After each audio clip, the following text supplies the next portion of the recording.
Ahead of unveiling the new iPad Pro 13-inch 2024, Apple has hyping up its Let Loose launch event as a different kind of Apple event and the most important iPad launch since the original iPad.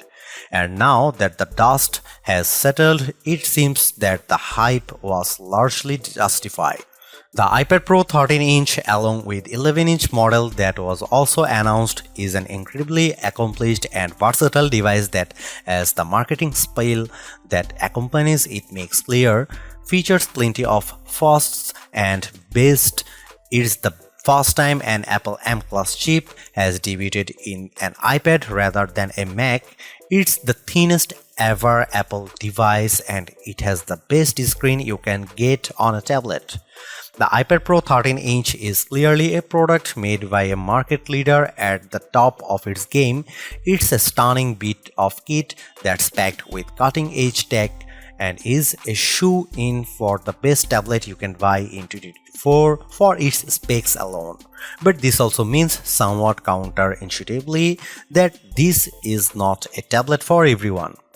For a start, along with the lofty specs, features and performance claims Apple is making for the iPad Pro 13-inch comes an equally sky-high price tag, $1,299 for the base model and $2,199 is for max specs model.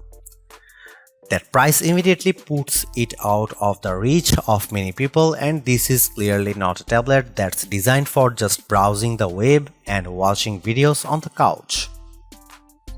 The fact that the new iPad Pro is also a showcase for Apple's brand new M4 chip suggests to me that this isn't a tablet that's simply designed to replace your older iPad, Amazon Kindle or Galaxy Tab, but a device that's designed to replace your MacBook. And when put into that context, the price of the iPad Pro is much more understandable. If you are not looking for the top of the range tablet to replace your laptop and just want something more affordable for casual tasks, the new iPad Air 6 will be much more appealing and it comes with some neat features of its own. However, if you are after an accomplished with a kit that can handle some seriously heavy workloads, including video editing and music production, while also coming in an incredibly thin and light form factor, then the iPad Pro 13-inch could prove to be a very sound investment indeed. If, like me, you were surprised to see the M4 chip debuted in the new iPad Pro rather than in a Mac, the new design of this tablet goes some way towards explaining the decision. According to Apple, both the incredibly thin body and the tandem OLED technology that powers the new Ultra Retina XDR display of the new iPad Pros are only possible thanks to advancement with the M4 chip, primarily around energy efficiency, thermal performance, and a new and improved 10-core GPU and new display engine to handle the more demanding screen. Apple claims that the M4 chip can provide the same level of performance as the M2 chip using half the power. Of course, the M4 chip can also provide much higher performance than the M2, but this level of power efficiency has allowed Apple to make the iPad Pro 13-inch incredibly thin and light with dimensions of 281.6 by 215.5 by 5.1 mm and weight of 579 grams. This is thinner than the 5.9 mm thickness of the iPad Pro 11 2022 and noticeably thinner than the 6.4 mm of the iPad Pro 12.9 2022. In fact, Apple goes as far as to say that the iPad Pro 13-inch is the thinnest device it's ever made. It certainly feels that way. Quoting, "Dimensions of won't give you a real idea of just how thin the iPad Pro 13-inch 2024 is.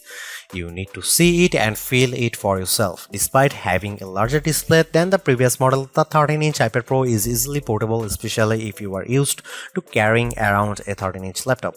As for Apple's claims that it's the thinnest device it's ever made, I put it next to an AirTag, the thinnest Apple product I had to hand, and the iPad Pro 13-inch 2024 is indeed thinner, even if only just. This is quite the achievement considering that one of these devices is a premium and powerful tablet computer and the other is essentially a location tracker that's designed to be as universal as possible when attached to your belongings. Having such a thin, light and expensive device might be a bit concerning for some, and the iPhone 6 Plus will still be in a lot of people's mind even after all those years.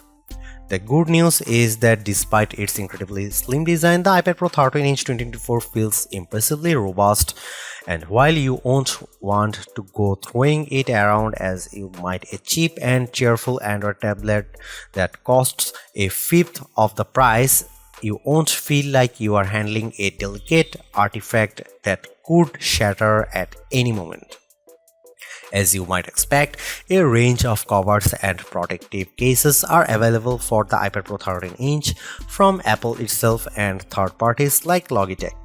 I'd certainly recommend buying one to help protect your expensive purchase, especially as many, such as Apple's new Magic Keyboard, add additional features to the tablet.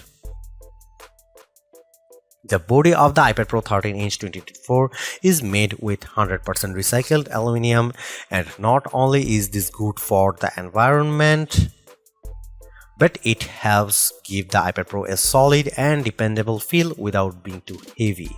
The iPad Pro is available in two colors, silver and space black, which is the version I was sent and which you can see pictured toward this review. It doesn't, however, seem to have the same clever fingerprint-proof material found with certain colors of the latest MacBook Air, which Apple terms a breakthrough anodization seal to reduce fingerprints, and after only a short while, the back of the iPad Pro was dotted with fingerprints. The iPad Pro 13-inch 2024 has 4 built-in speakers along with 4 microphones. On the right hand side, when you are holding the tablet in portrait orientation, are the volume buttons, and at the top is the power button. At the bottom is a Thunderbolt 3 USB 4 port that can be used for charging and connecting peripherals such as USB-C monitors or external hard drivers with data transfer speed up to 40 Gbps.